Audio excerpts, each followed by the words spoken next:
স্বল্প উন্নত দেশ থেকে উত্তরণের পর চামড়া, পাট, কৃষি এবং ওষুধ পণ্যের রপ্তানি যে ধরনের চ্যালেঞ্জের মুখে পড়বে তা মোকাবেলায় বিকল্প উপায় খুঁজবে সরকার। কিভাবে এই চার খাতকে সহায়তা দেয়া যায় সেজন্য একটি কমিটি গঠনের সিদ্ধান্ত হয়েছে।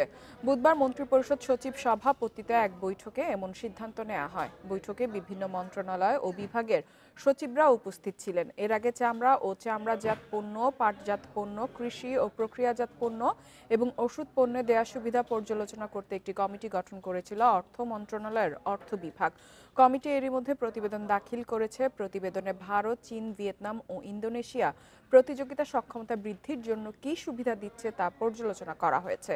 এছাড়া বিশ্ব বাণিজ্য সংস্থার বিধি বিধানের সঙ্গে যাতে অসঙ্গতিপূর্ণ না হয় তাও বিবেচনায় রাখা হয়েছে।